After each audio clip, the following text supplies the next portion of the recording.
إن الحمد لله نحمده ونستعينه ونستغفره ونعوذ بالله من شرور أنفسنا ومن سيئات أعمالنا من يهده الله فلا مضل له ومن يضلل فلا هادي له أشهد أن لا إله إلا الله وحده لا شريك له وأشهد أن محمدا عبده ورسوله قال الله تعالى في كتابه الكريم يا أيها الذين آمنوا اتقوا الله حق تقاته ولا تموتن إلا وأنتم مسلمون أما بعد Ayyul ikhwah a'azzani Allah wa iyyakum, kita melanjutkan kajian Qawaidut Tahdits min Fununi Mustalahil Hadis. Masih pembicaraan kita tentang seputar hadis palsu. Beliau berkata bayanu dhararil mawdu'at ala ghairil muhadditsin. Penjelasan tentang bahaya hadis palsu terhadap selain ahli hadis. Barangkali kalau ahli hadis mereka bisa membedakan antara hadis yang sahih dan hadis yang dhaif. Mereka juga bisa memeriksa suatu hadis apakah hadis itu palsu atau tidak. Sehingga hadis palsu terhadap ahli hadis tidak begitu berbahaya. Karena mereka diberikan oleh Allah basirah, kemampuan untuk meneliti dan memeriksa akan keabsahan suatu hadis. Namun yang menjadi korban adalah orang-orang awam. Orang-orang yang tentunya dia tidak paham bagaimana menilai suatu hadis itu sahih atau dhaif. Mereka lah yang tentunya menjadi korban-korban dari hadis-hadis palsu tersebut. Ikhwatul Islam, tidak ragu lagi bahwa hadis palsu itu sangat berbahaya sekali. Terlebih Rasul kita yang mulia alaihi salatu wassalam telah mengancam bahwa orang yang berdusta atas nama beliau pasti akan masuk ke dalam api neraka. Orang yang terancam masuk neraka. Beliau bersabda, innal kadhiba alayya laisa kakadzibin ala ahad. Sesungguhnya berdusta atas namaku tidak sama dengan berdusta atas nama orang lain, kata Rasulullah. Faman kadzaba alayya muta'ammida falyatabawwa maq'adahu minan nar. Barang siapa yang berdusta atas namaku dengan sengaja, maka hendaklah ia mempersiapkan tempat duduknya di dalam api neraka. Ikhwatul Islam, ancaman ini begitu berat sekali. Bagi mereka yang berani berdusta atas nama Rasul kita yang mulia alaihi salatu wassalam. Karena berdusta atas nama Rasulullah tidak sama dengan berdusta atas nama manusia. Karena ya akhi a'azzani Allah, berdusta atas nama manusia barangkali tidak akan memberikan banyak pengaruh. Tidak seperti halnya berdusta atas nama Rasulullah, di mana orang umat Islam begitu sangat percaya dengan sabda Rasulullah. Sehingga akal Islam pada waktu itu apa yang terjadi? Kehancuran ad-dimar yang akan melanda kaum muslimin ketika mereka mengamalkan hadis palsu. Akhul iman a'azzani Allah wa iyyakum.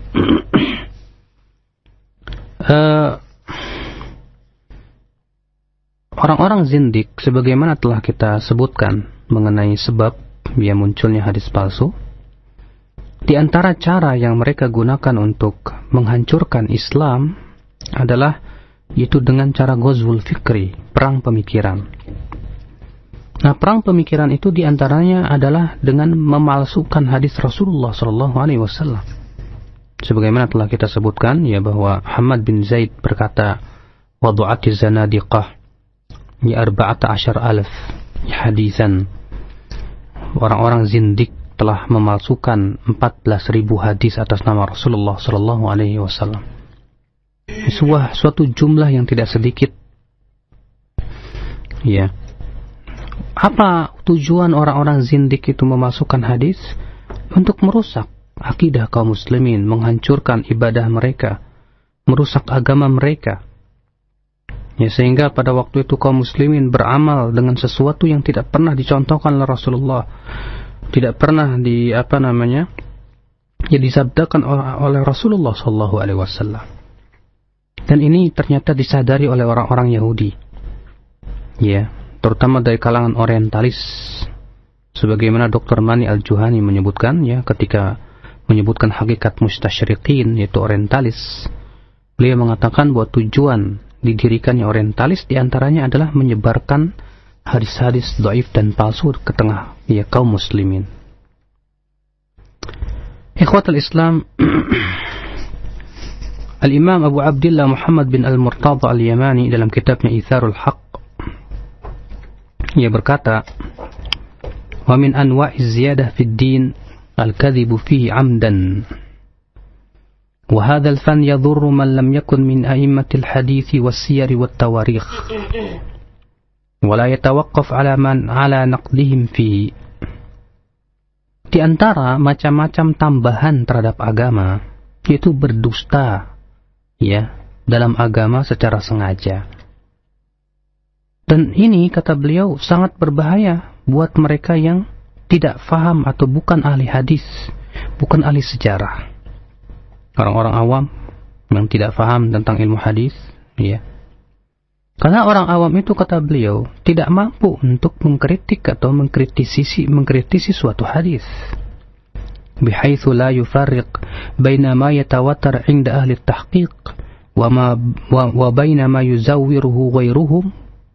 Ya, orang awam itu, kata beliau, tidak bisa membedakan mana hadis yang mutawatir dan mana hadis yang dipalsukan oleh orang-orang yang tidak bertanggung jawab tentunya. Walaysa lahu dawa'un illa itqanu hadzal fan. Dan tidak ada obatnya kecuali satu, yaitu menguasai ilmu hadis. Ya, kalau tidak, kita rujuk kepada para ulama'ul hadis, bertanya kepada mereka, orang-orang yang memang diberikan oleh Allah, ya, kemampuan yang luar biasa untuk memeriksa suatu hadis Nabi sallallahu alaihi wasallam. Akhal Islam, banyak sekali bahaya-bahaya yang ditimbulkan oleh hadis palsu ini. Di antaranya, ya akhi, yang merusak akidah kaum muslimin. Ya, sebagaimana pernah kita sebutkan suatu hadis, ya, bahwa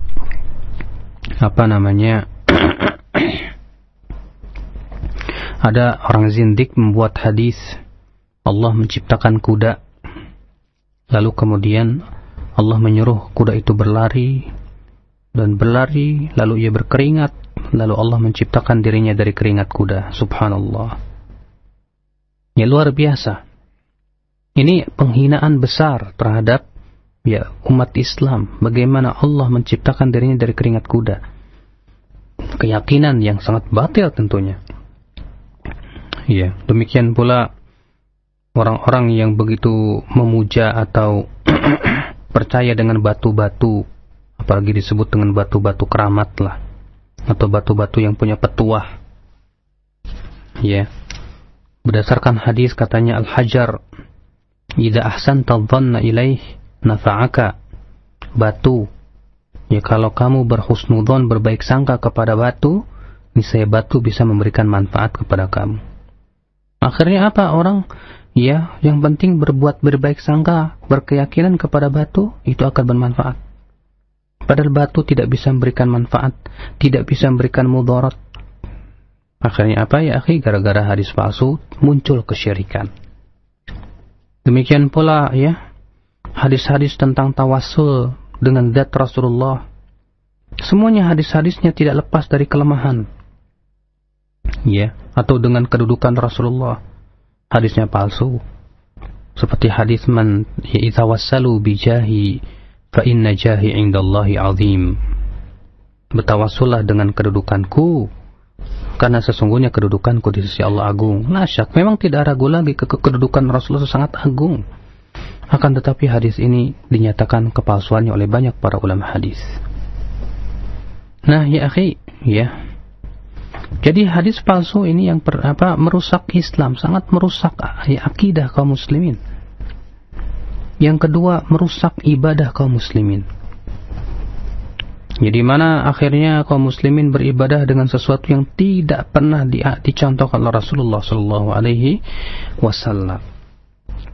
Seperti hadis-hadis palsu tentang keutamaan zikir hari Senin, Selasa, Rabu, Kamis, Jumat. Ya. doa-doa ketika mau wudu, ketika berwudu, ya mencuci tangan ada doanya, mencuci wajah ada doanya, kepala ada doanya, padahal hadisnya tidak ada asalnya. Ya. Demikian pula melakukan salat-salat yang tidak pernah dicontohkan Rasulullah, seperti salat targhaib, salat nisfu Sya'ban. Ya. Demikian pula, subhanallah, ya tentang hadis-hadis keutamaan bulan Rajab, ya puasa khusus di bulan Rajab, dan yang lainnya dinyatakan oleh Al-Hafidz Ibnu Hajar bahwa semua hadisnya palsu.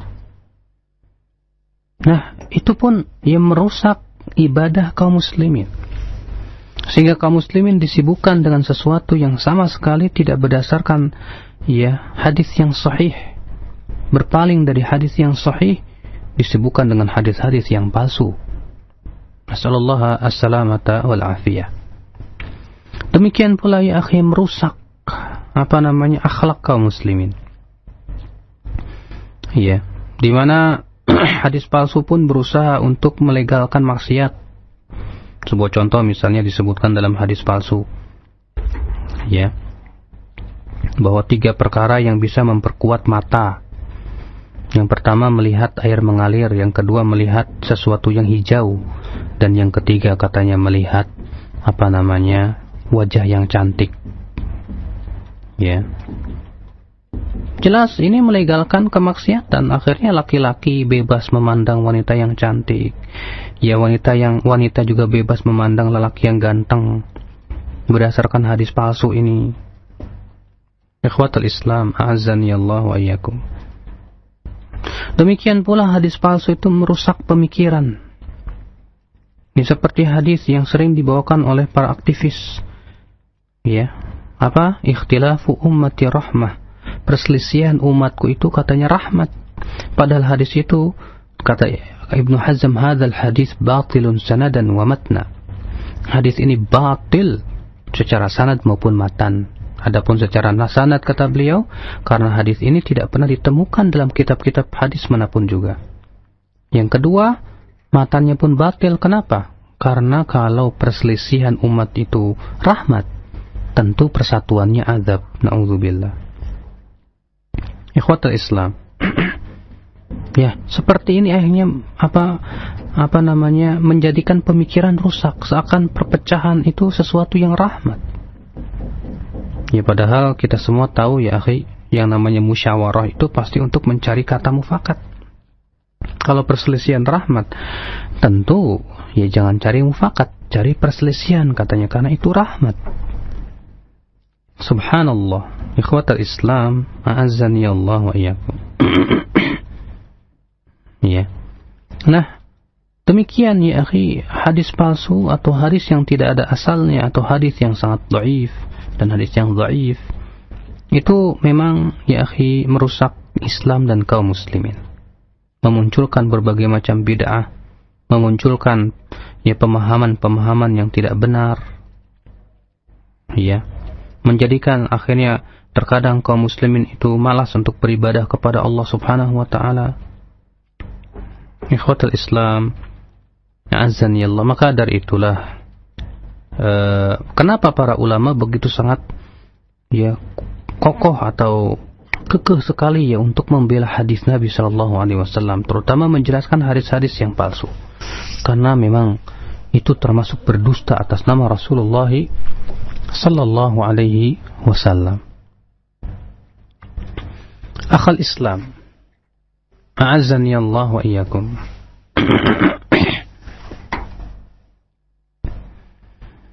Berkata Al-Arif Asy-Sya'rani dalam kitab Al-Uhudul Kubra, "Ukhidha 'alaina al-'ahdul 'am min Rasulillah sallallahu alaihi wasallam." Kita para ahli hadis diambil perjanjian yang bersifat umum ya dari Rasulullah sallallahu alaihi wasallam, alla natahawwar fi riwayatil hadis, agar kita tidak ngaco dalam meriwayatkan hadis. Artinya agar kita betul-betul hati-hati ya di dalam meriwayatkan hadis Nabi sallallahu alaihi wasallam. bal natathabbat fi kulli haditsin narwihi an Rasulillah sallallahu alaihi wasallam. Akan tetapi kita diwajibkan untuk berhati-hati, memeriksa dengan teliti setiap yang kita riwayatkan dari Rasulullah sallallahu alaihi wasallam. Wala narwihi anhu illa in kana lana bihi riwayatun sahihatun. Dan kita tidak mau meriwayatkan dari Rasulullah sallallahu alaihi wasallam kecuali apabila telah kita pastikan akan kesahihan riwayat itu. Karena ini memang tugas para ahli hadis, tugas para ulama, tugas para kiai. Kalau para kiai berani menyebarkan hadis yang dia tidak ketahui kesahihannya, berarti dia sudah khianat, menyesatkan umat. Mau dibawa kemana umat ini kalau ternyata para kiai itu tidak faham mana hadis yang palsu, mana hadis yang tidak palsu. Bahkan na'udzubillah, sebagian mereka berkata, palsu juga hadis katanya. Subhanallah.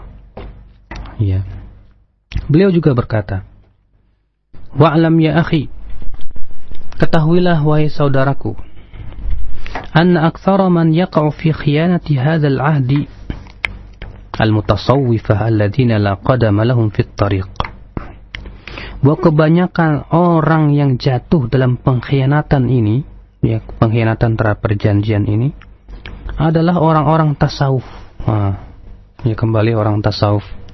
Kenapa karena orang tasawuf itu memang paling tidak suka kepada hadis dan paling anti sama hadis. Bahkan mereka orang-orang tasawuf itu mengejek para ulama hadis. Alladzina la qadama lahum fit tariq, yang tidak punya keilmuan di jalan menuntut ilmu. Farubbama rawau an Rasulillah sallallahu alaihi wasallam ma laysa min kalamihi. Bahkan barangkali kata beliau, mereka meriwayatkan dari Rasulullah SAW yang bukan sabda Rasulullah sallallahu alaihi wasallam. Li'adami dzauqihim, karena sangat sedikitnya keilmuan mereka itu. Wa adamu furqanihim baina kalamin nubuwah wa kalami ghairiha, dan mereka tidak bisa membedakan mana sabda Rasulullah, mana yang lain. Seperti itu jadinya. Seperti saya pernah di tahun 95 ada seorang, atau 94 ada seorang khatib di Idul Fitri menjadikan perkataan Ibnu Khaldun sebagai hadis, sampai dia berkata Rasulullah SAW bersabda, al-insanu madaniyun bit-tab'i, manusia itu makhluk sosial. Dia katakan itu sabda Rasulullah, padahal itu perkataan Ibnu Khaldun dalam kitab Al-Muqaddimah. Bayangkan saking tidak fahamnya bagaimana harus membawa suatu hadis atau memeriksa akhirnya perkataan seenaknya saja perkataan ulama pun dijadikan sebagai hadis. Allahul musta'an.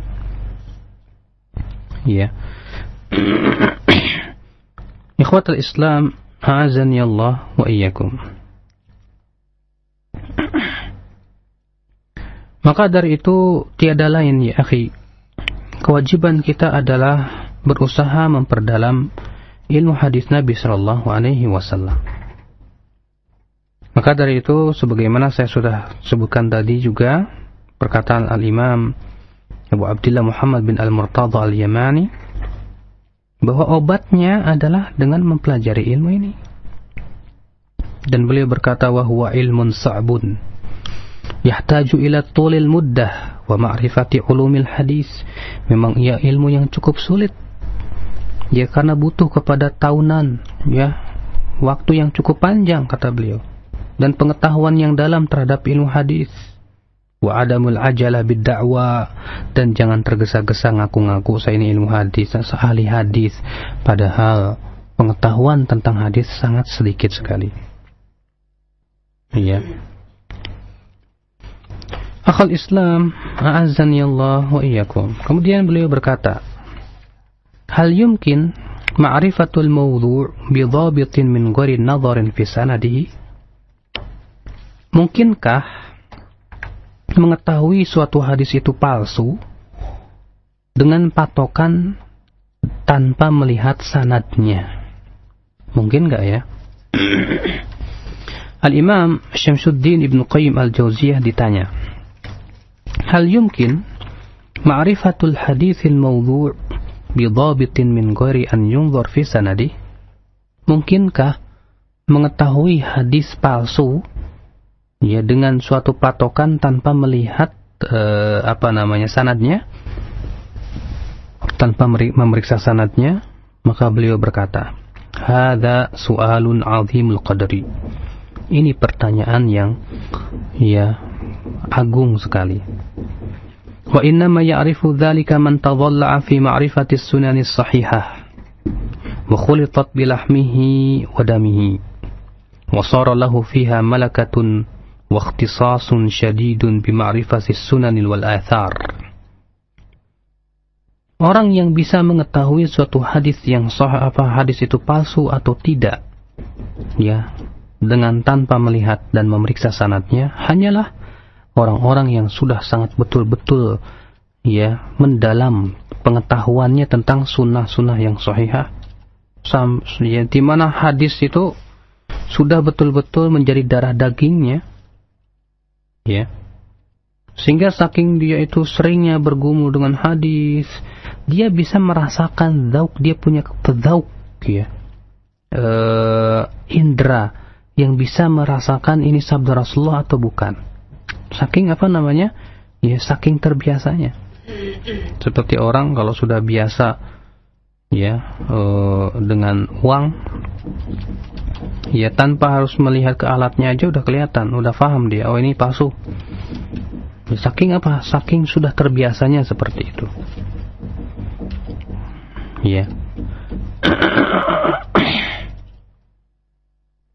فَمِثْلُ هَذَا يَعْرِفُ مِنْ أَحْوَالِهِ وَهَدِهِ وَكَلَامِهِ وَأَقْوَالِهِ وَأَفْعَالِهِ.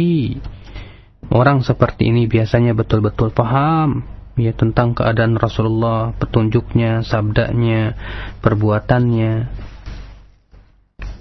وَهَذَا شَأْنُ كُلِّ مَتْبُوعٍ مَعَ تَابِعِهِ. Dan biasanya para pengikut itu, karena sudah saking sangat terbiasa dengan yang dia ikuti, dia lebih paham biasanya.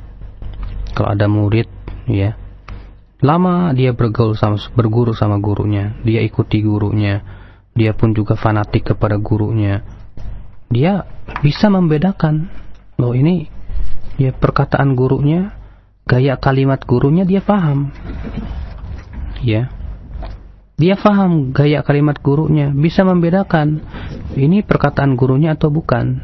Dari sisi apa? Dari gayanya, dia paham betul. Ini nggak mungkin perkataan guru saya, karena gayanya nggak begini guru saya. Saking pahamnya dia. Ikhwatul Islam, demikian pula orang ahli hadis, saking dia itu saking sudah mendarah dagingnya itu hadis. Karena setiap hari memang makanannya hadis, sehingga dia pun bisa merasakan bagaimana gaya bahasa sabda Rasulullah sallallahu alaihi wasallam. Berkata Ibnu Daqiq Al-Eid, "Katsiran ma yahkumuna bil wad'i bi'tibari umurin tarji'u ila al-marwi wa alfadhil hadis." Seringkali para ulama hadis itu menghukumi suatu hadis itu palsu terkadang melihat dari lafadznya. Wa hasiluhu yarji'u ila annahu hasalat lahum li kathrati muhawalati alfadhin nabiy sallallahu alaihi wasallam hay'ah nafsaniyah wa malakah qawiyah arafu biha ma yajuzu an yakuna min alfadhin nubuwah wa ma la yajuz. Hasilnya apa? Saking dia itu sangat sering banget bergumul dengan lafaz hadis Nabi sallallahu alaihi wasallam, dia bisa merasakan bahwa ini sabda Rasulullah, ini bukan. Seperti itu akhi. Para ahli hadis itu kalau kita yang nggak bisa bahasa Arab mana bisa membedakan. Terkadang kita yang nggak bisa bahasa Arab ada bahasa Arab aja dianggap Quran. Awas nih Quran, padahal bukan Quran gitu kan. Ikhwatul Islam, a'azzani Allah wa iyyakum. Namun terkadang selain bergumul yang lama terhadap ilmu hadis juga diperlukan hati yang selamat dan bening. Karena seperti itu terkadang juga memberikan kekuatan untuk bisa memberikan firasat kuat bahwa hadis ini palsu atau bukan. Tentunya ini bagi mereka yang diberikan oleh Allah keilmuan yang sangat luas ya. Ya sudah saking lama bergumul dengan hadis, sudah gitu hatinya bening, takwa kepada Allah, sehingga pada waktu itu dia bisa membedakan antara yang hak dengan yang batil. Berkata Abul Hasan Ali bin Urwah Al-Hambali dalam kitab Al-Kawakib, Faslun, Al-qalbu idha kana naqiyan nadhifan zakiyan kana lahu tamyizun bainal haqqi wal batil. Hati kalau bersih, bening, ya, suci, penuh dengan keimanan dan ketakwaan, dia punya kekuatan untuk membedakan antara yang hak dan yang batil. Wasidqi wal kadhib, dia punya kekuatan untuk membedakan antara dusta dan jujur. Wal huda wad dhalal, antara petunjuk dan kesesatan. Wala siyama idza kana qad hasala lahu idha'ah wa dhawqun minan nurin nabawi, terlebih apabila dia mempunyai lentera cahaya berupa ilmu ya yang berasal dari cahaya para kenabian, yaitu Rasulullah SAW. فإنه حينئذ تظهر له خبايا الأمور ودسائس الأشياء والصحيح من السقيم. Ya, kalau hatinya bening, takwa dia, disertai dengan ilmu yang dalam dan luas, maka akan tampak kepada dia perkara-perkara yang tersembunyi. Ya, dia akhirnya bisa membedakan antara yang sahih dan yang saqim, yang tidak sahih. Walau rukiba ala matni alfadhin mawdu'a ala rasul isnadun sahih atau ala matnin sahih isnadun dhaif lamayyaza dzalika wa arafahu. Seperti para ulama dahulu, Masya Allah ya, saking mereka itu ilmunya sangat dalam, sudah gitu takwanya luar biasa, hatinya sangat bening, suci ya, sampai kalau ya orang-orang para pemalsu itu mencampur adukan antara yang sahih dengan yang palsu atau yang dhaif, mereka bisa tahu ya. Makanya ikhwatul Islam, azan ya Allah wa iyyakum, inilah kelebihan yang Allah berikan kepada para ahli hadis. Karena para ahli hadis itu telah mengumpulkan alat-alat untuk memahami hadis Nabi SAW.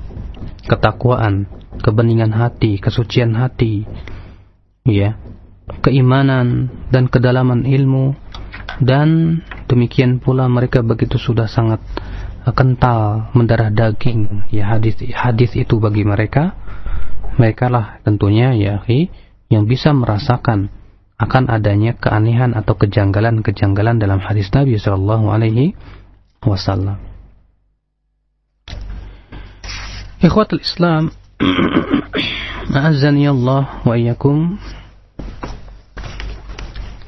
Sudah kita sebutkan tadi bahwa ya orang yang berdusta atas nama Rasulullah SAW, maka ia diancam oleh Rasulullah SAW ya dengan api neraka.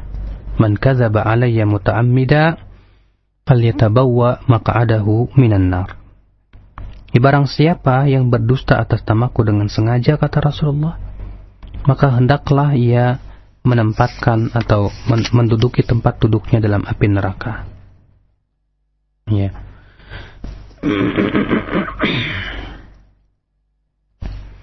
Akhal Islam, a'azani Allah wa iyyakum. Kemudian beliau menyebutkan bab bayan annahu laisa kullu haditsin fi babit targhibi tuhaddatsu bihil 'ammah. Penjelasan bahwa tidak setiap hadis ya tentang keutamaan-keutamaan, fadilah-fadilah tertentu boleh disampaikan kepada orang-orang awam. Hati-hati orang-orang yang suka bawa-bawa kitab fadilah amal ya, Jangan sampai mereka seenaknya bawa hadis ini, keutamanya begini, fadilah ini. Ternyata apa yang terjadi? Yang terjadi dia tidak faham hadisnya, ternyata hadisnya palsu. Dia amalkan, dia berdusta atas nama Rasulullah SAW. Dia sampaikan dengan tanpa ilmu, dia yang menanggung dosanya. Hati-hati. Ya, banyak saudara-saudara kita terkadang begitu. Bawa kitab-kitab ya, itikaf di masjid-masjid, ya, bacakan kitab fadilah amal, ya, ternyata dia tidak faham hadisnya sahih apa dhaif. Boro-boro faham, ya, menuntut ilmu hadis saja nggak pernah, ya, sebatas dibacakan saja, ternyata hadisnya palsu. Apa yang akan dia katakan di hadapan Allah? Karena dia sudah berani berdusta atas nama Rasulullah walaupun dia tidak sengaja karena ketidaktahuan dia. Ya, kalau dia tidak tahu, kenapa dia tidak periksa dan tidak tanya apakah hadis itu sahih atau dhaif? Ya. Akhal Islam, a'azzani Allah wa iyyakum. Maka dari itu tidak boleh, ya, semua hadis yang di situ ada keutamaan-keutamaan tertentu, ya, fadilah-fadilah tertentu, kita sampaikan semuanya. Tidak. Tetap kita harus periksa. Memang sudah terjadi ikhtilaf, ya, di kalangan para ulama mengenai hukum hadis dhaif dalam fadilah amal. Ya. Sudah kita jelaskan juga, ya akhi, bahwa hadis dhaif dalam fadilah amal itu yang sahih dan yang rajih tetap tidak boleh dilaksanakan atau tidak diamalkan. Dan ini madhab al-Imam Bukhari, Imam Muslim, dan dirajihkan oleh Ibn al-Arabi, dan kepadanya condong Al-Hafidh Ibn Hajar.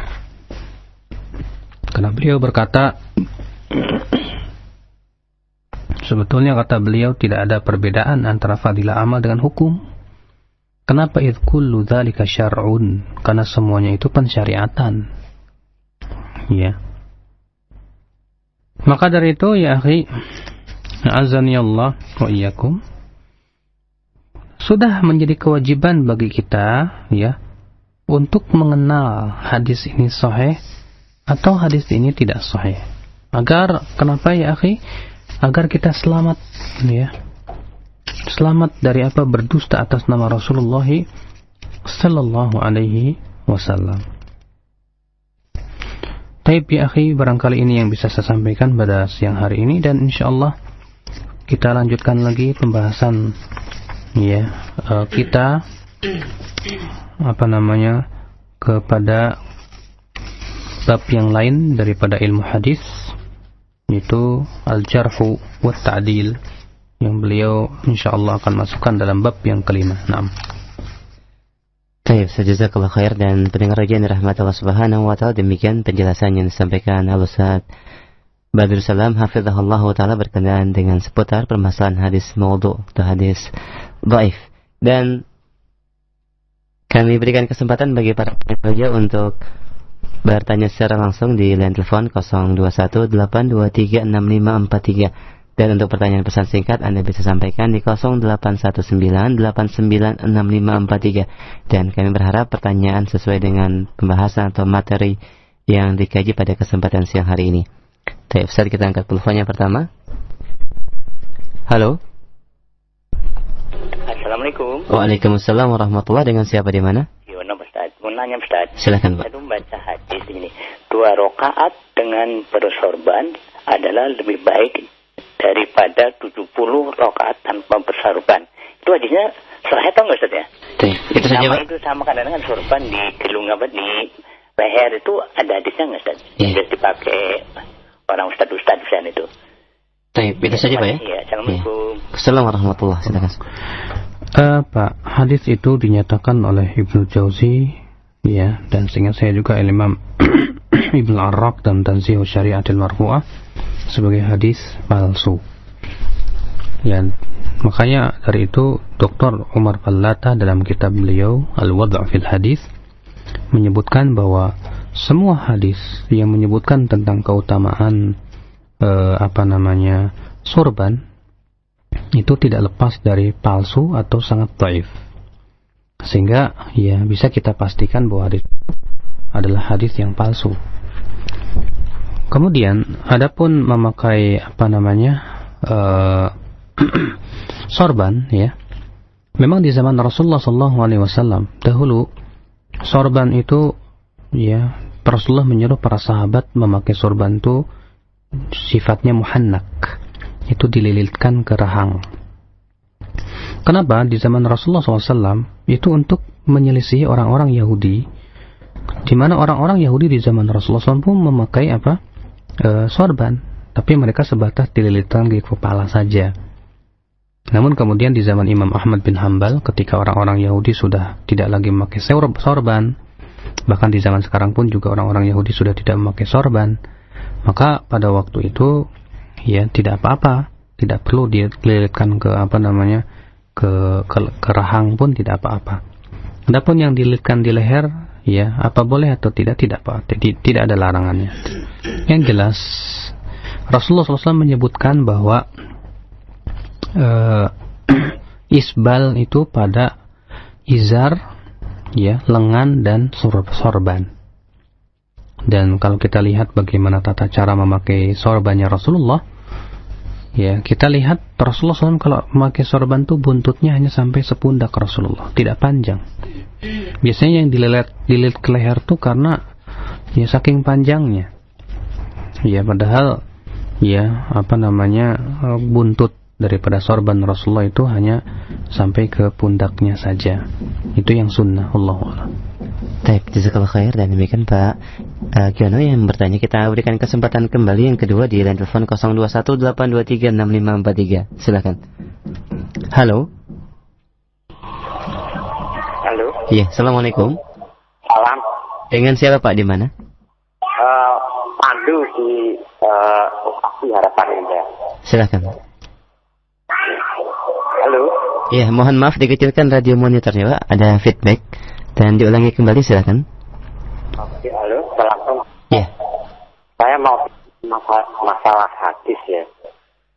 Hadis itu kan Nabi pada waktu jadi Rasul itu umur 40 tahun. Terus kerasulan 23 tahun. Masalah yang jadi pertanyaan saya, kerasulan berapa tahun? 23 tahun, ya. 41 tahun, Bu, Pak. Ya, 40, umur 40 itu beliau menjadi nabi. Setahun kemudian umur 41 beliau menjadi rasul. Ya. Terus yang saya tanyakan, sunnah Rasul itu mulai Nabi Rasulullah umur mungkin mulai lahir sampai nggak ada atau gimana, ya? Baik. Pak. Itu saja, Pak? Ya, jazakallahu khair. Silakan, Sir. Yang diperintahkan untuk kita mengikutinya adalah setelah Rasulullah mendapatkan wahyu.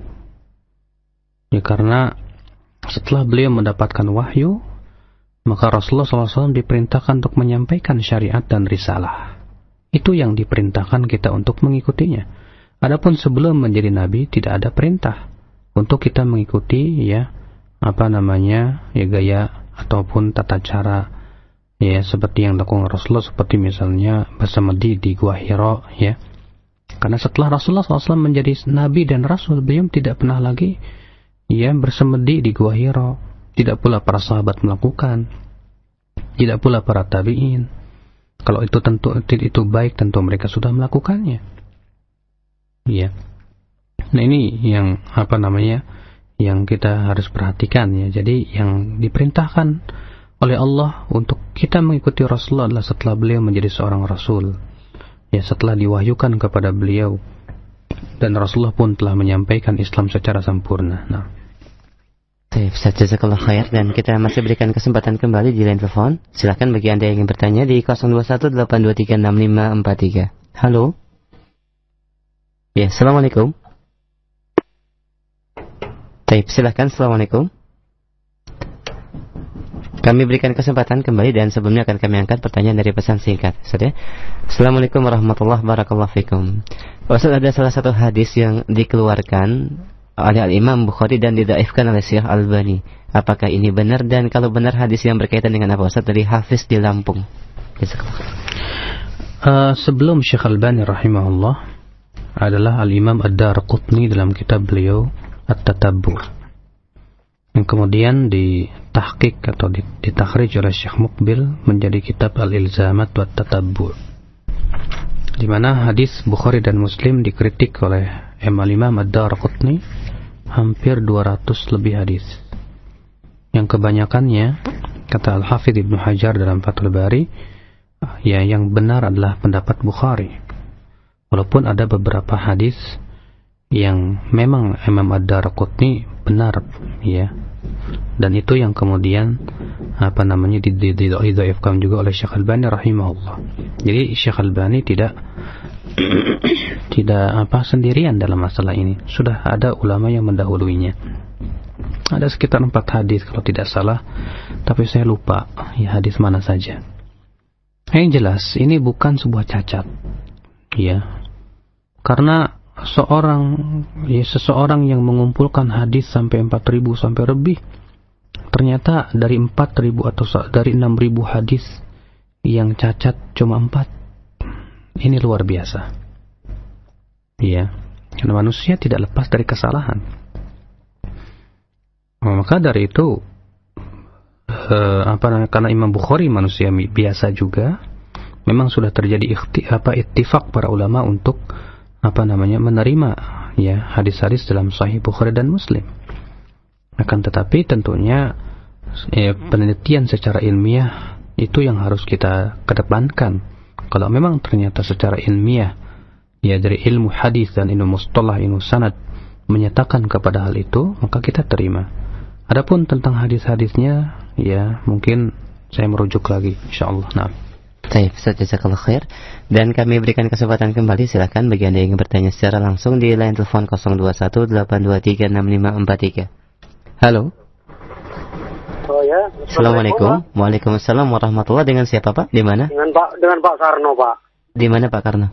Oh, di Cipete. Saya sudah ratusan kali hampir telepon baru nyambung ini, Pak. Alhamdulillah, silakan Pak. Iya. Saya tadi pagi coba dengerin itu radio Silaturahim. Intinya begini, Pak. Dia melarang orang datang ke majelis taklim dari manhaj salaf itu. Saya sampai panas kupingnya gitu, Pak. Ya, gimana pendapat Kiai gitu loh tentang pendapat itu gimana? Itu saja Pak ya. Ya, jazakallah khair. Silakan Ustaz. Orang melarang itu hak dia. Iya. Akan tetapi yang namanya pendapat manusia itu bisa benar dan bisa salah. Imam Malik berkata, "Kullun yu'khadhu wa yutraku qawluhu illa Rasulullah sallallahu alaihi wasallam." Setiap orang boleh diambil pendapatnya atau dibuang pendapatnya kecuali Rasulullah sallallahu alaihi wasallam. Iya. Maka kewajiban kita adalah ya meneliti segala sesuatu dengan benar, mengetahui apakah yang disampaikan hujah-hujah ustadz ini kuat atau tidak, ya, ilmiah atau tidak, sesuai tidak dengan kaidah-kaidah syariat. Ya, maka kalau kita melihat bahwa yang disampaikan oleh si ustadz atau ustadz tertentu itu adalah hak dan benar, ya kenapa kita tidak terima? Maka dari itu Pak, kewajiban kita adalah mencari dan menelusuri kebenaran. Kita berusaha untuk hanya fanatik kepada Al-Quran dan Sunnah, hanya fanatik kepada Allah dan Rasulnya, dan sesuai dengan apa yang difahami oleh para salaful ummah dari sahabat, para tabi'in, para tabi'un tabi'in, dan para ulama yang mengikuti manhaj mereka, ya seperti Imam Syafi'i, Imam Malik, Imam Ahmad bin Hanbal, dan ulama-ulama setelahnya. Ya, fanatik kita hanya kepada kebenaran, bukan kepada radio tertentu atau ustadz tertentu, tidak. Ini yang harus kita yakini, Pak. Ya. Maka dari itu, apabila Bapak mengetahui bahwa perkataan seseorang itu salah, ya kewajiban Bapak adalah jauhi. Dan apabila Bapak mengetahui perkataan seseorang itu hak dan benar, kewajiban Bapak adalah mengikutinya, mengikuti apa yang Bapak ketahui tentang kebenarannya itu. Allahu a'lam. Nah. Baik, jazakallahu khair. Dan demikian Bapak yang bertanya, Pak Karno, yang mudah-mudahan bisa diberikan kemudahan untuk mengikuti Ahlus Sunnah.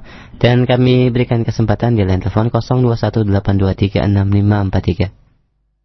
Halo. Halo, Assalamualaikum. Waalaikumsalam warahmatullahi. Dengan siapa Pak, di mana? Abu Sarif saat di Tanjung Priok. Silakan. Apakah ada dalilnya saat orang yang suka di majelis taklim itu baca doa suma ila ruwai khususon bulan seterusnya begitu saat baca Fatihah, baca doa untuk yang meninggal, itu dalam pembukaan pengajian taklim banyakan itu saat. Mohon penjelasan. Terima kasih. Assalamualaikum warahmatullahi wabarakatuh. Waalaikumsalam warahmatullahi wabarakatuh. Mungkin ini dikenal dengan kirim Al-Fatihah ya.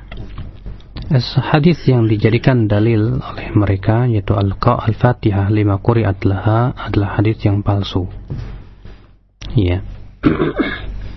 Memang terjadi ikhtilaf para ulama tentang apakah bacaan Al-Quran itu akan sampai kepada mayat ya bila kita hadiahkan atau tidak. Al-Imam Syafi'i rahimahullah dalam mazhabnya yang masyhur bahwa ya bacaan Al-Quran itu tidak sampai. Kenapa demikian? Ya, sebagaimana dijelaskan oleh Al-Imam Ibnu Katsir dalam tafsirnya ketika menafsirkan firman Allah Subhanahu wa taala dalam surat An-Najm, wa laisa lil insani illa ma sa'a. Setelah beliau menyebutkan ikhtilaf para ulama tentang masalah ini, beliau menyebutkan bahwa yang zahir, yang kuat kata beliau adalah pendapat Imam Syafi'i, yaitu bahwa bacaan Al-Quran tidak akan sampai kepada mayat. Kenapa kata beliau? Karena ini tidak pernah dilakukan oleh Rasulullah SAW.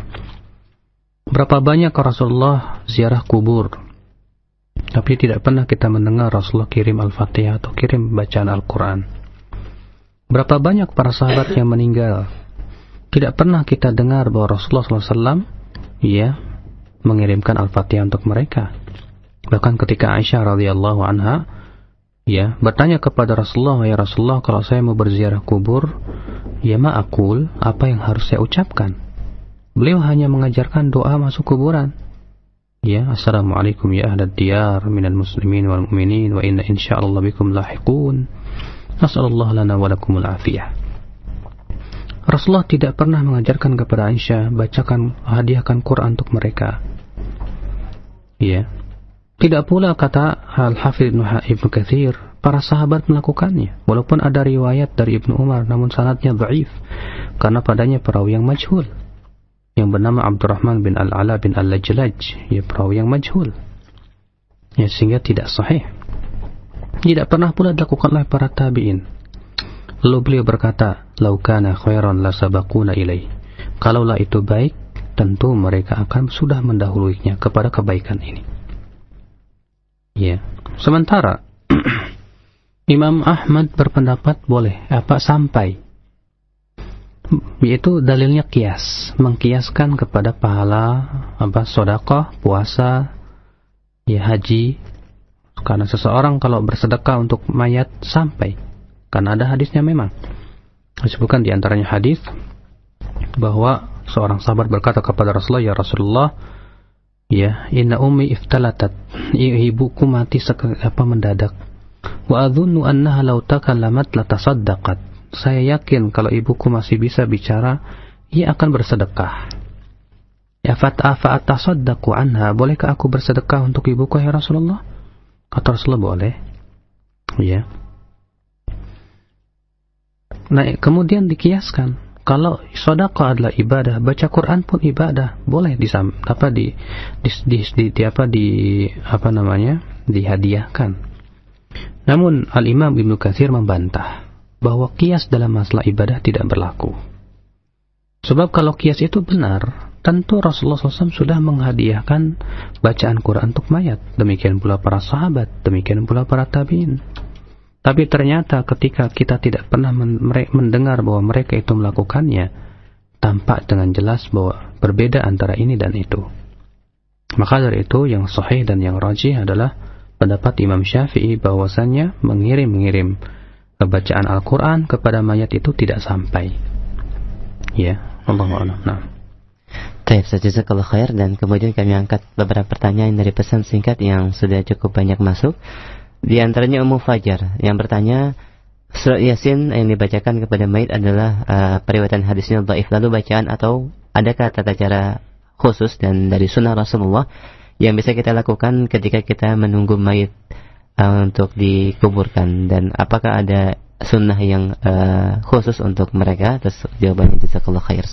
Memang hadis iqra'u ala mautakum Yasin, ya hadis dhaif karena di dalam sanadnya ada perawi yang bernama Laits bin Abi Sulaim. Seingat saya itu. Kalau tidak Ali bin Zaid bin Juda'an, antara dua itu. Dua-duanya dhaif. Lalu sunnahnya apa? Banyak-banyak kita berdoakan. Sebagaimana ketika Rasulullah menghadiri jenazah ya Abu Salamah, ya, di mana Rasulullah melihat Abu Salamah terbelalak matanya kemudian ditutup oleh Rasulullah. Lalu Rasulullah SAW bersabda kepada keluarganya, ya, la taqulu illa khairan fa innal malaikata yu'minuna ma taqulun. Jangan kalian mengucapkan kata-kata jangan kalian mengucapkan apa-apa kecuali kebaikan, karena para malaikat mengaminkan apa yang kalian katakan itu. Kemudian Rasulullah berdoa, Allahumma ighfir li Abi Salamah. Demikian ya, Rasulullah mendoakan, ya Allah ampuni dosa-dosa Abu Salamah, ya, dan luaskan kuburannya, diberikan cahaya padanya, ya, angkat derajatnya di Illiyin, ya, didoakan, kita doakan supaya si mayat ini diampuni oleh Allah, supaya si mayat ini diterima oleh Allah, supaya si mayat ini ya diringankan azab, kalau diringankan, ya diselamatkan dari azabnya, dimudahkan untuk bisa menjawab pertanyaan malaikat Munkar dan Nakir misalnya. Kita doakan. Ya, seperti yang Rasulullah SAW doakan untuk Abu Salamah itu. Kalau doa itu ya kita ucapkan, maka itu lebih baik, karena itu yang diajarkan oleh Rasulullah SAW. Nah. Jazakallahu khair. Kita angkat kembali dari pesan singkat. Beberapa pertanyaan sama, ada beberapa syubhat berkenaan dengan Rasulullah Sallallahu Alaihi Wasallam. Yang pertama, Ustaz, ada pernyataan dari sebagian kiai dan ustadz yang ada di tempat kami bahwa khusus untuk Rasulullah Sallallahu Alaihi Wasallam, beliau masih dapat berhubungan atau berkomunikasi dengan orang yang masih hidup. Dan yang kedua, bahwa sesungguhnya Allah Subhanahu wa taala menciptakan yang pertama kali adalah nurnya Nabi Muhammad sallallahu alaihi wasallam, dan dengan alasan ini mereka bersalawat sebagaimana yang kita saksikan. Jazakallahu khair. Pertama, bahwa hadis yang menyebutkan bahwa Rasulullah tercipta dari nur, cahaya, adalah hadis yang tidak ada asalnya, dan bahkan bukan hadis. Sebagaimana disebutkan oleh Al-Imam Al-Ajluni. Iya.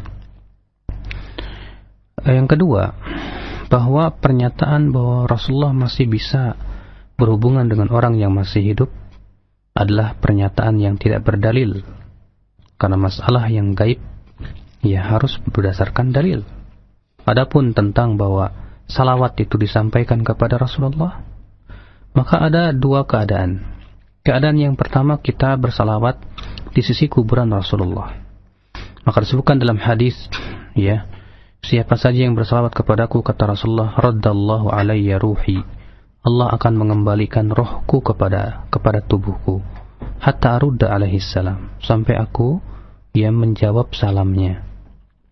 Ini dari dekat. Tapi kalau dari jauh, maka Rasulullah sabda, ya, inna lillahi malaikah, sesungguhnya Allah mempunyai malaikat, yuballiguni ya assalam, ya haitsuma kuntum au kama qala. Allah mempunyai malaikat-malaikat yang menyampaikan salam kalian kepadaku di mana saja kalian berada. Berarti kalau misalnya kita jauh seperti di Indonesia, kita bersalawat atau mengucapkan salam atas Rasulullah sallallahu alaihi wasallam, maka malaikat itu akan menyampaikannya kepada Rasulullah sallallahu alaihi wasallam. Maka hadis seperti ini tidak bisa dijadikan hujah untuk mengatakan bahwa ya Rasulullah SAW ya bisa berhubungan dengan orang yang hidup. Ya, karena kehidupan Rasulullah adalah kehidupan alam barzakh. Ya. Dan demikian pula disebutkan dalam hadis bahwa para nabi itu hidup dalam kuburnya. Ya, bahkan dalam suatu riwayat kaum mukminin pun juga salat dalam kuburnya. Itu bukan ya salat dalam artian ya seperti halnya di dunia. Tapi ini adalah alam barzakh. Dalam alam barzakh tidak bisa dikiaskan kepada alam duniawiyah. Ya, maka orang yang mengatakan bahwa khusus untuk Rasulullah bisa berhubungan dengan kita, ini dusta. Ya, ini dusta karena ya untuk mengatakan sesuatu yang gaib butuh kepada dalil yang sahih, dan tidak ada dalil. Sebab kalaulah ya akhi Rasulullah masih bisa berhubungan, tentu Rasulullah akan berhubungan dengan para sahabat. Karena orang yang paling dekat dengan Rasulullah ya para sahabat. Ya ketika ya perang antara Ali dan Muawiyah dalam perang Siffin, tentu Rasulullah akan hadir dan mendamaikan mereka. Ya kalau misalnya Rasulullah masih bisa berhubungan, ya untuk memberikan nasihat kepada mereka. Ya demikian pula kejadian-kejadian di zaman sahabat. Maka ya semua ini khurafat, biasanya berasal dari orang-orang tasawuf, ya yang memang orang tasawuf itu sumbernya khurafat, ya akhi. Nah, Ustaz, jazakallah khair. Kami angkat kembali Ustaz. Ada pertanyaan dari Jemaah Masjid Al-Hidayah Surabaya yang bertanya, apakah ancaman hukuman orang yang menolak atau memilih hadis-hadis Rasulullah yang sudah sahih, Ustaz? Jazakallah khair. Apa maksudnya? Coba diulangi. Apakah ancaman atau hukuman orang yang menolak hadis yang sudah sahih atau dia memilih hadis-hadis Rasul yang sahih yang dijadikan hujah? Jazakallah khair. Jelas ya akhi, ini tidak benar. Menolak hadis yang telah sahih, ya kata para ulama termasuk kufur. Ya, namun tentunya harus ditegakkan dulu hujjah. Barangkali dia ada syubhat. Ya, dia memandang hadis ini dari menganggap hadis itu dhaif, lemah, karena dia mendapatkan dari jalan yang lemah. Setelah kita tahu bahwa hadis itu sahih, ya kita sampaikan bahwa hadis ini sahih. Tapi dia tolak dengan akalnya, ya, menurut akal saya hadis ini tidak benar, gini. Ya kita tegakkan dulu hujjah, kita bantah dia. Ya karena ya akhi, hadis apabila telah sahih, tidak boleh kita tolak sebatas karena klaim bahwa akal kita tidak menerimanya. Ya, karena akal manusia berbeda-beda. Yang menurut Anda tidak diterima, mungkin buat orang lain bisa diterima. Ya, lalu akal siapa yang akan dijadikan patokan dalam masalah ini?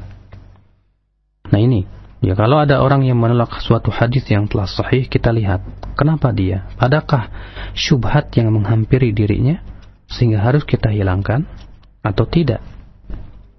Ya, atau memilah-milah hadis sesuai dengan hawa nafsunya, ya untuk dijadikan dalil untuk dia, padahal sebetulnya hadis itu bukan dalil untuk dia. Sebuah contoh misalnya hadis man sanna fil islami sunnatan hasanah, barang siapa yang ya sanna sunnatan hasanah, membuat sunnah yang baik, lalu dia katakan ini menunjukkan boleh membuat sesuatu yang baru. Sampai sebagian orang ya menerjemahkan hadis itu dengan seperti itu, barang siapa yang membuat sesuatu yang baru dalam Islam yang baik. Padahal sanna sunnatan berbeda dengan ahdatsa ihdatsan dan ibtada'a ya bid'atan. Karena sanna itu ya lebih umum maknanya daripada ahdatsa, ya mengadakan sesuatu yang baru, atau ibtada'a membuat sesuatu yang sebelumnya tidak ada. Karena bahasa Arab itu sangat luas maknanya. Dan sanna itu ya lebih umum maknanya daripada itu. Di mana ikhwatul Islam, sanna itu untuk bagi mereka yang memulai ibtada'a syai'an, memulai suatu perbuatan. Ya baik perbuatan itu sebelumnya sudah ada atau belum ada. Makanya dikatakan bahwa yang membuat sunnah pembunuhan siapa? Habil. Si Qabil yang membunuh Habil. Maka dialah yang membuat sunnah pembunuhan, sehingga ya dialah sannal qatl wa huwa alladhi sannal qatl, kata Rasulullah. Dialah yang membuat sunnah ya pembunuhan. Artinya dia yang memulainya. Ya.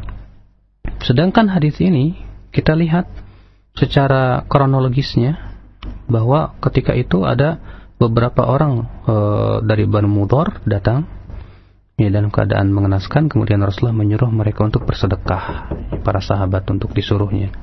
Kemudian tiba-tiba ada seorang sahabat yang datang, dia memulai sedekah. Maka para sahabat yang lain pun mengikutinya. Artinya dia yang memulai. Ya walaupun sedekah itu sudah dianjurkan. Makanya salah besar kalau misalnya orang yang berdalil dengan man sanna sunatan hasanah, ya untuk mengatakan adanya bid'ah hasanah. Karena jelas ini ya pemahaman yang sangat menyimpang sekali. Nah, mungkin ya orang ketika membawa hadis sahih, dia berdalil dan berhujah dengan hadis itu karena ketidakfahaman dia atau ada syubhat yang harus kita hilangkan dulu, Pak. Harus kita luruskan dulu bahwa bukan seperti itu pemahaman hadis tersebut. Ya, Allahu a'lam. Nah. Jazakallah khair Ustaz. Dan satu pertanyaan pesan singkat kita angkat kembali sebelum dari telepon dari pendengar kita. Assalamualaikum warahmatullahi wabarakatuh. Ustaz, sekarang terjadi satu fenomena yang baru di mana sebagian kelompok-kelompok kaum muslimin bersatu padu yang sebelumnya mereka berseberangan dalam pemahaman, bukan dalam mereka menegakkan tauhid dan memberangus kesyirikan, akan tapi mengucilkan dakwah salaf dan mengkaitkannya dengan radikalisme dan terorisme. Bagaimana sikap kita dan apakah ini merupakan tanda hari kiamat, Ustaz? Jazakallah khair. Ya akhi, memang sudah sunatullah demikian. Dahulu kaum musyrikin dengan berbagai macam sekte-sektenya yang tadinya saling berperang satu sama lainnya, ketika menghadapi umat Islam, ya Rasulullah dan para sahabatnya bersatu padu. Demikian pula ya setiap orang yang tidak menyukai kebenaran, tatkala memerangi kebenaran akan bersatu padu. Itu sudah sunatullah. Ya, dan mereka akan terus memberikan tuduhan demi tuduhan. Ya, atau dihubung-hubungkan dengan terorisme atau yang lainnya. Dahulu bukankah Rasulullah SAW dituduh dukun, dituduh penyair, pemecah belah, dan yang lainnya. Ya gimana lah? Ya, bagaimana sikap kita? Ya kita sabar. Kita terus berdakwah. Ya, kita yakin firman Allah, wa in tasbiru wa tattaqu la yadhurrukum kaiduhum syai'a innallaha bima ya'maluna muhit. Kalau kamu mau terus bersabar dan terus bertakwa, terus kita pegang sunnah ini walaupun berat, maka ya tipu daya mereka tidak akan memberikan mudarat kepada kamu sedikit pun juga. Ya, walaupun tipu daya mereka itu sekuat, dia bisa menghancurkan gunung sekalipun, tapi insya Allah dengan kesabaran dan terus ketakwaan kita kepada Allah dan istiqamah di atas sunnah, ya sehebat apapun tipu daya itu akan hancur lebur. Ya Allah yang akan menolong insya Allah. Nah, demikian jazakallah khair Ustaz, dan kita berikan kesempatan bagi Anda yang ingin bertanya secara langsung perihal pembahasan kita siang hari ini di line telepon 0218236543. Halo. Assalamualaikum. Waalaikumsalam warahmatullahi. Dengan siapa di mana? Dengan hamba Allah di Penggilingan. Baik, silakan Ibu. Assalamualaikum Ustaz. Assalamualaikum warahmatullahi wabarakatuh. Saya pengen nanya Pak Ustaz. Saya kan udah sakit. Jadi saya sholatnya itu nggak bisa rukuk, gimana Ustaz? Iya, itu saja Ibu. Saya di kursi roda sholatnya. Baik. Ya. Baik, cukup ya Bu ya. Enggak, kalau puasa Syawal itu gimana Pak Ustaz? Iya. Dengan puasa live itu saja. Iya. Assalamualaikum. Assalamualaikum warahmatullahi wabarakatuh. Ibu, Allah Subhanahu wa taala berfirman, la yukallifullahu nafsan illa wus'aha. Allah tidak membebani jiwa kecuali sesuai dengan kemampuan. Ya, sesuai dengan kemampuan. Dan Rasul kita yang mulia alaihi salatu wasallam bersabda, "Shalli qa'iman, fa illam tastati' fa qa'idan."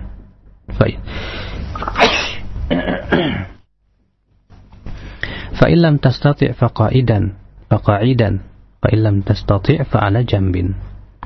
Salatlah ya dalam keadaan berdiri. Kalau tidak mampu kata Rasulullah maka duduklah. Kalau tidak mampu maka di atas rusuk. Artinya sesuai dengan kemampuan. Kalau ibu tidak bisa ruku ya hanya sebatas di kursi roda, ya amalkan sesuai dengan kemampuan ibu. Allah tidak membebani seseorang kecuali sesuai dengan kemampuan. Adapun puasa Syawal itu dianjurkan Bu ya. Rasul kita yang mulia alaihi salatu wasallam bersabda, "Man shoma Ramadan thumma atba'a sittan min Syawal." Siapa yang berpuasa Ramadan lalu diikuti dengan 6 hari Syawal, ya kana kasaumid dahr. Ya, maka dia sama dengan puasa setahun.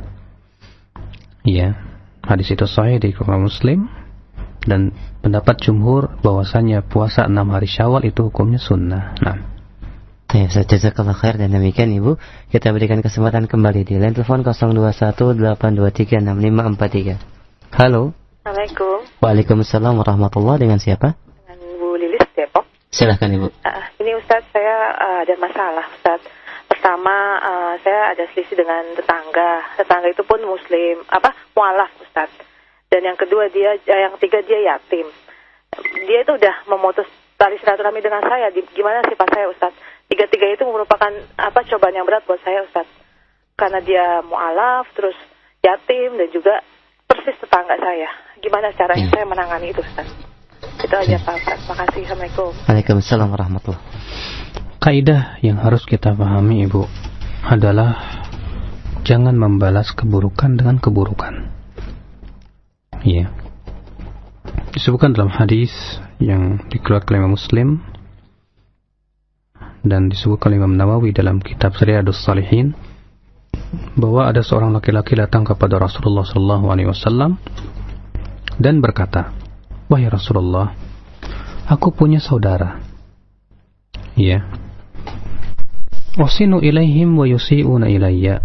Aku sudah berusaha berbuat baik kepada dia, tapi dia terus berbuat buruk kepada saya. Wa asiluhum wa yaqta'uni. Saya menyambung silaturahim kepada mereka, tapi mereka malah memutuskan silaturahim dengan saya." Maka Rasulullah SAW sabda, "In kana kama qulta," kalau apa yang terjadi memang benar apa yang kamu katakan, fa ka'annaka tusiffuhumul mal. Seakan-akan kamu menaburkan debu panas di wajahnya itu. Wala yazulullahu 'alaika zahiran. Dan Allah akan senantiasa menolong kamu selama kamu masih berbuat seperti itu. Subhanallah. Memang berat sekali. Ujian cobaan seperti ini butuh kepada keimanan, tapi dengan kesabaran. Mudah-mudahan Allah memberikan kepada ibu kesabaran, diuji oleh Allah dengan tetangga yang buruk. Semoga Allah memberikan hidayah kepada tetangga ibu itu. Nah. Baik, demikian jazakallahu khair Ustaz. Kita berikan kesempatan yang berikutnya di line telepon 0218236543. Silahkan. Halo. Assalamualaikum. Waalaikumsalam warahmatullahi. Dengan siapa? Dengan Mahiria Utang Kayu Ustaz. Silahkan Ibu. Assalamualaikum Ustaz. Assalamualaikum.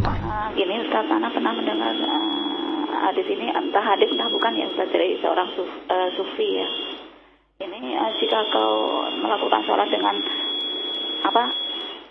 khusyuk, maka engkau akan membawa sholatmu itu berupa putih bersih, pahala sholatmu itu berupa putih bersih. Dan jika tidak khusyuk, maka engkau akan membawa pahala sholatmu itu berupa gumpalan asap hitam. Itu apakah hadis atau bukan ya Ustaz ya? Iya.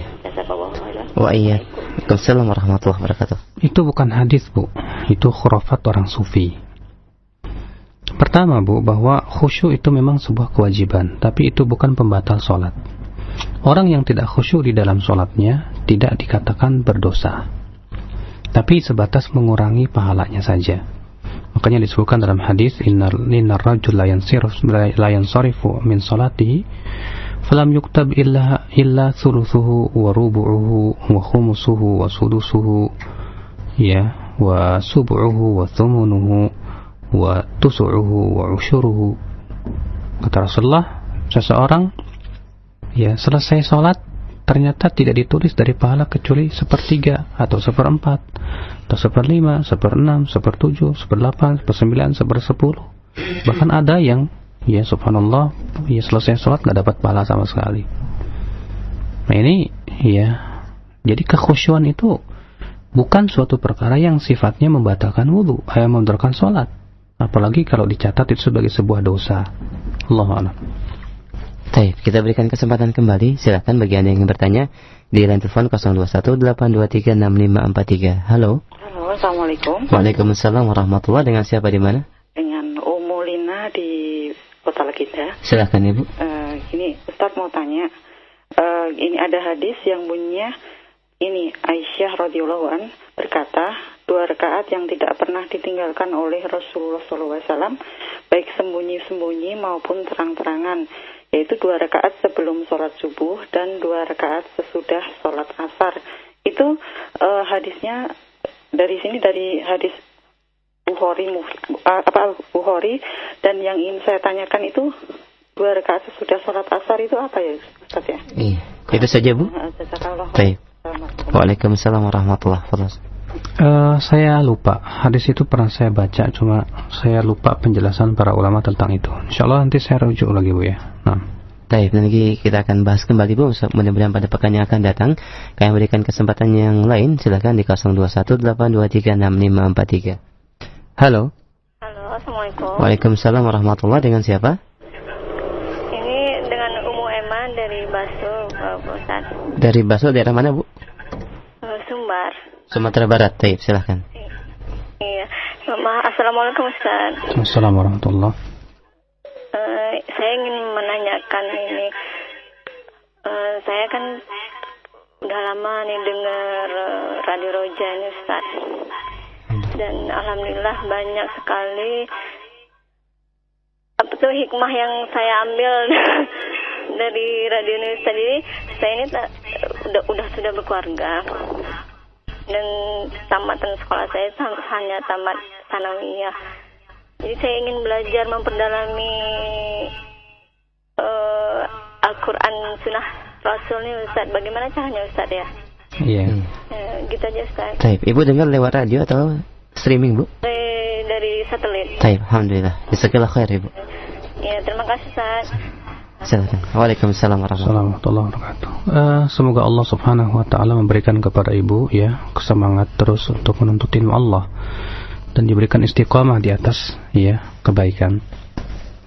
Tentunya Ibu ya, menuntut ilmu itu harus ada bekal-bekal yang harus kita siapkan berupa semangat yang kuat ya, kemudian juga guru yang membimbing kita ya. Maka coba mungkin di Sumbar di mana ya, di Padang mungkin, atau di mana saya nggak tahu, tidak sebutkan ya. Mungkin Ibu bisa menuntut ilmu dengan ustadz-ustadz yang di sana. Seperti di Padang ada ya ustadz kita ya, Ustadz Muhammad Al-Fisham ya, dan beberapa ustadz yang lainnya yang membimbing di sana. Ibu bisa menuntut ilmu di sana, duduk di majelis ta'lim. Kalau ternyata Ibu ya sulit untuk mendapatkan, ya mungkin sementara ini bisa Ibu mengikuti radio ya.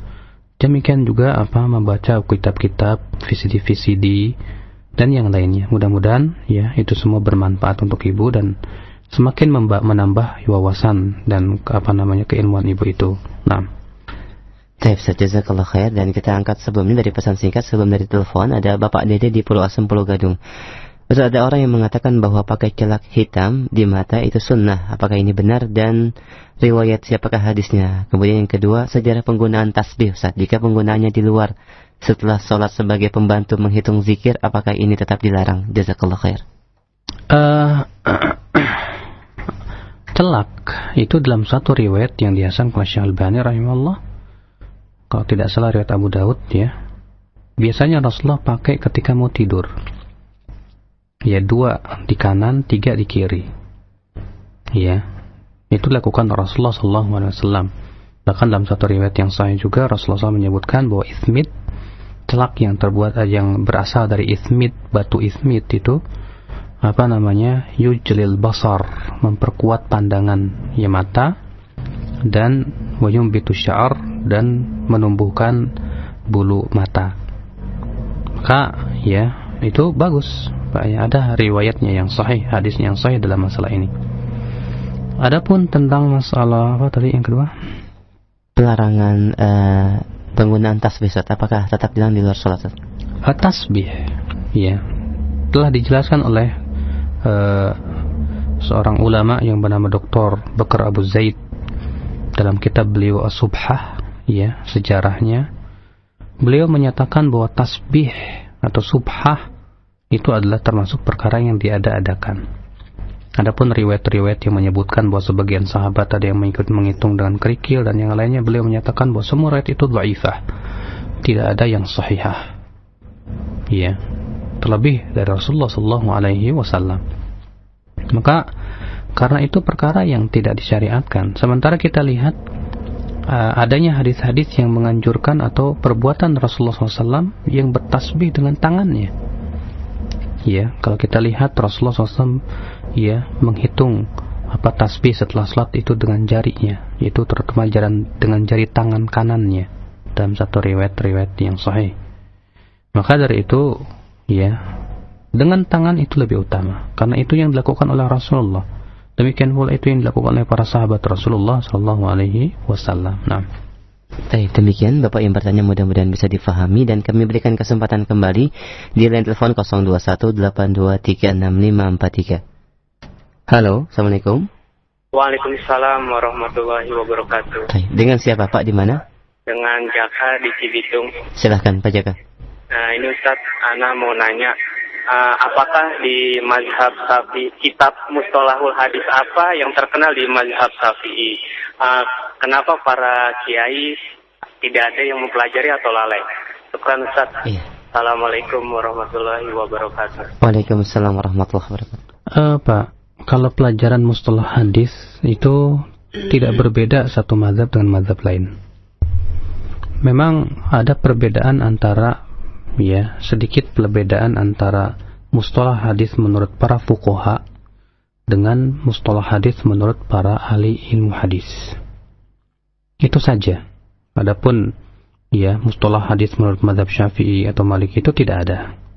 Karena yang terjadi antara mazhab Syafi'i, mazhab Hambali ini adalah hanya sebatas masalah-masalah yang sifatnya fiqih. Adapun masalah ilmu mustalah itu tidak dibagi-bagi menjadi per mazhab. Artinya setiap mazhab punya kaidah sendiri, tidak. Karena ilmu mustalah ini menjadi sebuah kesepakatan seluruh para ulama. Bagaimana tata cara menilai hadis Nabi SAW dan kaidah-kaidah mereka. Walaupun terjadi perbedaan-perbedaan pendapat mengenai persepsi atau pemvonis seorang perawi. Demikian pula sudah saya sebutkan tadi bahwa terjadi perbedaan antara ahli hadis dengan ahli fikih dalam menilai beberapa definisi daripada ilmu mustalah. Seperti masalah ziyadatus thiqah, tambahan perawi thiqah yang tidak diriwayatkan oleh perawi-perawi yang lainnya. Menurut ilmu, menurut para fuqaha, para ahli fikih, diterima secara mutlak dengan dasar kaidah al-muthbit muqaddam 'ala an-nafi. Sedangkan menurut para muhaddisin, para ahli hadis, tidak setiap tambahan thiqah itu diterima. Kita dilihat dengan cara dilihat dari sisi derajat-derajat kethiqahannya dan yang lainnya. Tentunya yang harus kita pegang adalah pendapat para muhaddisin karena mereka lah para spesialisnya. Maka dari itu Al-Hafidh Ibnu Hajar, beliau adalah orang yang menyempurnakan ilmu hadis. Dan kitab-kitab beliau yang sangat bermanfaat sekali dalam masalah ilmu hadis. Tidak pernah kita dengar beliau mengatakan ini mustalah hadis atas mazhab Imam Syafi'i, tidak ada. Beliau hanya menukil saja bahwa sebagian fuqaha berpendapat para fuqaha berpendapat bahwasanya masalah ini ziyadatus thiqah diterima secara mutlak, sedangkan para ahli hadis adalah tidak diterima secara mutlak, namun ada perinciannya. Dan kata beliau yang harus kita ambil pendapatnya ahli hadis karena mereka spesialisnya. Demikian pula dalam beberapa perkara. Yang lainnya yang terjadi perbedaan pendapat antara para ahli fikih dengan para ahli hadis. Allahu a'lam. Nah. Baik, jazakallahu khair atas jawabannya Ustaz. Kami berikan kesempatan kembali di line telepon 0218236543. Silahkan bagi Anda yang ingin bertanya. Halo. Halo, Assalamualaikum. Waalaikumsalam warahmatullahi. Dengan siapa? Dengan hamba Allah di Lampung. Di Lampung, baik. Ini saya mau tanya Pak Ustaz. Ada hadis yang berbunyi, Sallallahu fi butuni akufikum wala tas'aluhu fi dhuhuriha fa idza faragtum famsahu biha wujuhakum. Rawahu Abu Dawud wal Baihaqi dengan Ibni Abbas. Ini sahih. Baik, itu saja Pak. Ya. Jazakallahu khair. Silakan. Hadis Pak dengan lafaz famsa ya, fa idza faraqtum famsahu biha wujuhakum. Kalau kalian sudah selesai maka usapkan ke wajah kalian. Ya, ini adalah lafaz yang dhaif. Ya, oleh karena itu Syekh Albani menjelaskan pula dalam dhaif Sunan Abi Daud akan kedhaifan ya riwayat atau tambahan ini, dan beliau menyatakan bahwa ini mungkar. Adapun ya di awalnya yaitu sallallahu bi putuni akufikum, mintalah kepada Allah dengan ya perut telapak tangan dan jangan dengan diminta dengan punggungnya. Itu yang saya ketahui adalah hasan. Tapi tambahannya itu yang dinyatakan mungkar karena persendirian padanya perawi yang dhaif. Itu seingat saya. Nah. Baik, Ustaz, kami angkat kembali pertanyaan dari pesan singkat dari Awan di Bekasi. Ustaz, mungkinkah ada suatu hadis yang dhaif tapi ternyata itu sahih namun tidak diketahui? Misalnya ada perawi-perawi yang salah dalam menyampaikan hadis, akhirnya hadis itu menjadi dhaif dan terbawa sampai sekarang. Dan yang kedua, apa maksud hadis yang sudah ditahqiq dan ditakhrij? Jazakallahu khair. Mungkinkah suatu hadis itu dhaif ternyata dia sahih? Apa maksud daripada perkataan ini? Kalau yang dimaksud dengan misalnya hadis ini sanadnya dhaif, tapi sematannya sahih karena ada jalan lain yang menguatkannya, mungkin. Misalnya, ya setelah kita periksa suatu sanad, ternyata dalam perawinya ada perawi yang dhaif. Tapi kita cari jalan lain, adakah jalan lain? Ternyata ada jalan lain yang menguatkannya. Makanya di dalam ilmu hadis mustalah dikenal dengan syawahid dan mutaba'ah. Mutaba'ah itu mencari jalan lain yang dari selain perawi yang dhaif itu misalnya. Ada enggak? Ya, atau ada sahabat suatu hadis lain yang diriwayatkan sahabat yang berbeda dengan dari jalan lain sehingga menjadi syahid. Maka ini syawahid dan mutaba'at. Ini penting sekali ya di dalam penilaian suatu hadis itu sahih atau dhaif. Setelah kita lihat ternyata hadis ini ditemukan beberapa jalan dan ternyata ya jalannya ada yang dhaif, ada yang tidak dhaif, maka ini saling menguatkan. Atau misalnya jalannya ada dua, tapi dua-duanya ada perawi yang dhaif tapi dhaifnya ringan, biasanya bisa naik kepada derajat hasan li ghairihi sebagaimana sudah kita jelaskan. Ya.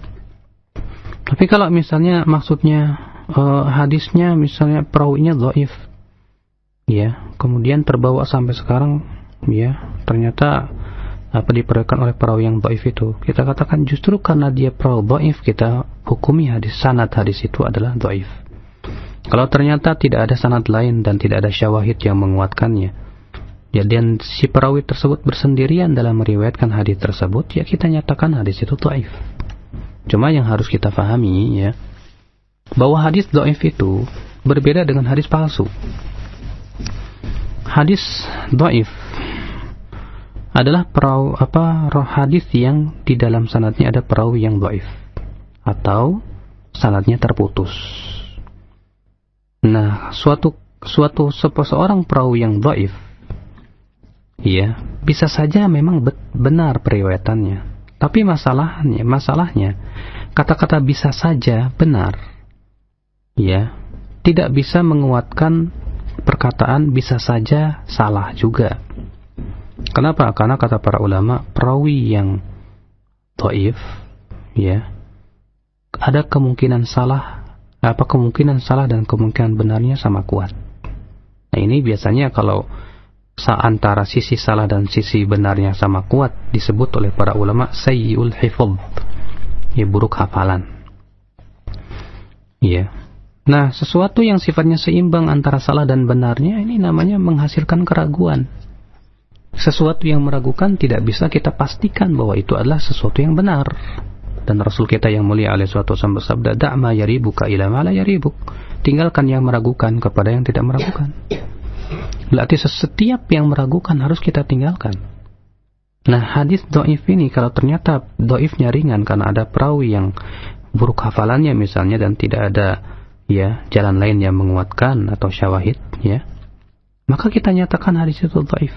Dan hadis dhaif itu menghasilkan keraguan karena sisi benar dan salah dari perawi itu masih seimbang.